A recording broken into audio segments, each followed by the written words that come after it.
All right, let's jump right into it. Welcome to this explainer, where we're going to uncover a pretty unsettling truth that's literally hiding in plain sight, why modern comfort is quietly destroying your destiny, and how ancient wisdom actually offers a really powerful, practical escape route. Today, we're doing a comprehensive breakdown of 5 crucial chapters. We'll be looking at the comfort trap, the hidden costs of easy living, and the Stoic rebellion needed to build some truly unbreakable discipline. So we're going to break down this fascinating source material that I promise will completely reframe how you look at your daily habits. So we're actually skipping the usual roadmap today to kick off Chapter 1 with a question that, honestly, might feel a little uncomfortably familiar. If our lives are so incredibly convenient now, why do so many of us feel chronically exhausted, mentally fragile, and just easily irritated? The sources point out this fascinating paradox.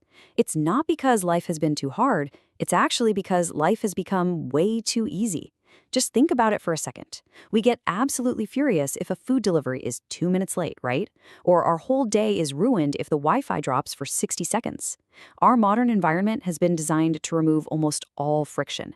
But internally, we're suffering more from ordinary, minor setbacks than previous generations did from actual legitimate hardships.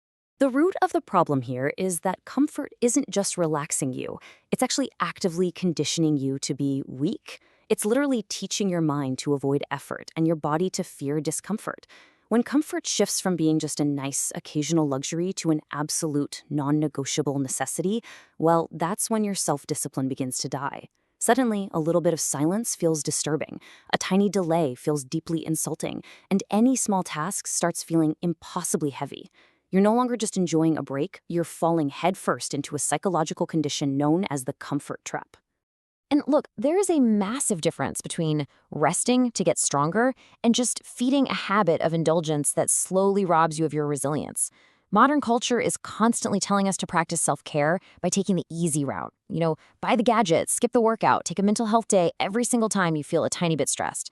But the source material draws a really stark distinction here. Recovery restores your strength so you can return to duty. It has a clear purpose. Indulgence, on the other hand, is literally just avoiding strain.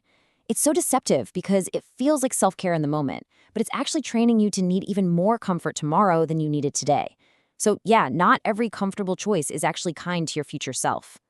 Now, this kind of ruin doesn't just happen overnight. It's a slippery slope of tiny permissions that quietly build up over time. On day one, it's just a little delay, right? A small avoidance of a difficult task, like hitting snooze just once. But fast forward a few weeks, and it's become a repeated pattern of softness where you actively maneuver your day just to avoid any friction at all. By the time months pass, your actual identity starts to shift. Your self-trust drops because deep down you know you aren't keeping the promises you made to yourself. And over years, well, your destiny literally shrinks. The ceiling of what you can achieve permanently lowers because your capacity to bear the weight of a meaningful life has been compromised. That brings us right to Chapter 2, Section 1, The Hidden Costs.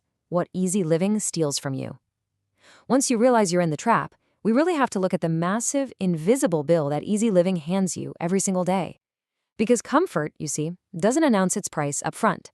If every time you scrolled on your phone for 3 hours a pop-up appeared saying, "Hey, this is going to make you measurably weaker tomorrow," you probably wouldn't do it. But the price is delayed, and it's extracted straight from your potential. So you aren't just getting free relief, you're actually paying for that ease with the most vital parts of your character. Easy living steals your focus because your threshold for boredom plummets so low that you can't even read a book for 10 minutes without checking your notifications. It steals your courage because, well, courage requires contact with discomfort. It quietly drains your self-respect too. Every time you choose the couch over the hard task, your subconscious logs that as a defeat. Your endurance just vanishes. And ironically, it even steals your gratitude. When you're constantly indulged, your dopamine baseline gets totally wrecked. You stop noticing what used to feel like enough, and your threshold for satisfaction just keeps rising until literally nothing makes you happy. And your mind literally becomes addicted to this cycle, teaching your nervous system to automatically misread any necessary effort as a dangerous threat. It goes exactly like this. Step 1, discomfort or even mild boredom appears. Step 2, you immediately reach for your phone or a snack to escape it.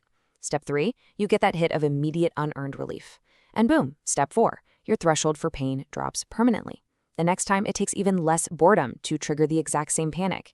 Your brain begins to associate any form of avoidance with safety. It stops seeing hard things as exciting challenges and starts massively exaggerating the effort required for simple, everyday tasks. So how do we break this neurological cycle of addiction? Well, you have to stop asking how to make things easier and start actively challenging your own decisions with one profound question. What is this choice turning me into? Comfort absolutely hates this question.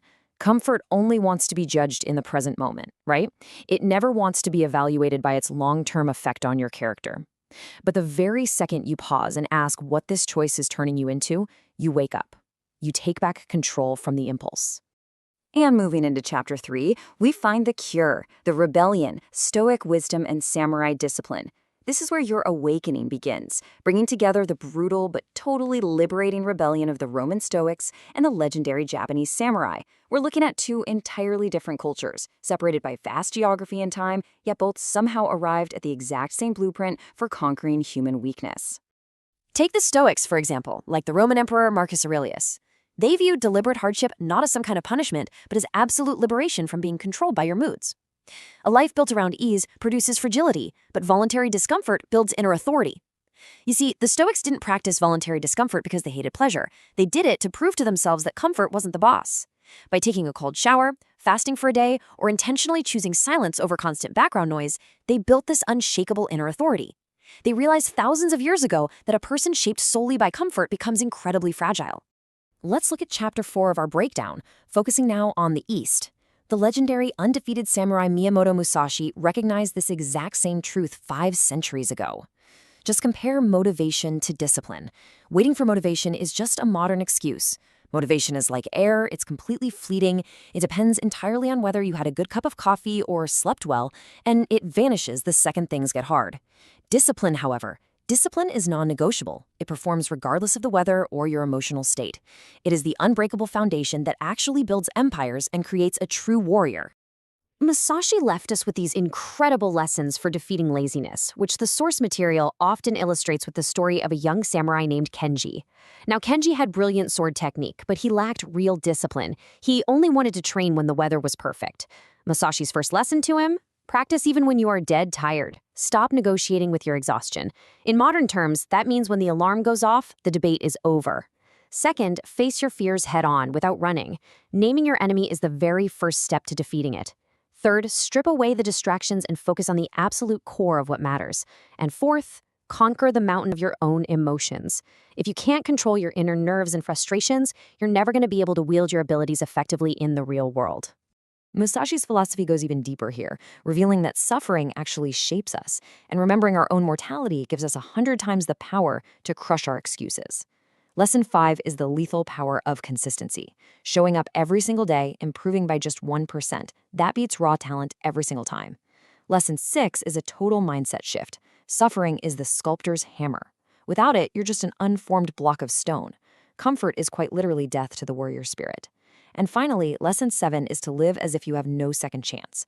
It's the ultimate wake-up call to stop delaying your ambitions for some imaginary, perfectly comfortable tomorrow.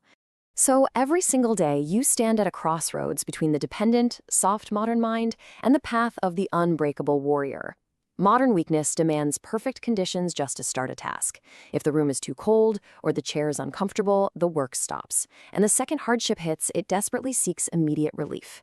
The warrior's path, whether we're talking Stoic or samurai, flips this completely. It actively delays gratification and performs regardless of the mood. It is a fundamental shift in how you process reality and handle adversity. Which brings us right to our 5th and final chapter, Forging an Unbreakable Destiny.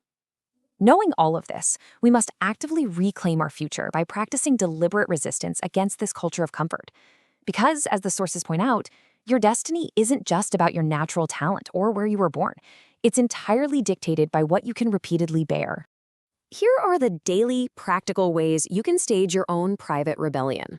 These are small acts of mastery where you willingly choose the friction that will forge a harder, calmer self. And it doesn't have to be some dramatic performance. Wake up and do the hard email first before checking social media. Delay the easy pleasure. Maybe wait just 1 hour before having that first cup of coffee. Drive to work with the radio off and just stay in the silence without reaching for a distraction. When a task gets incredibly boring, force yourself to finish it anyway.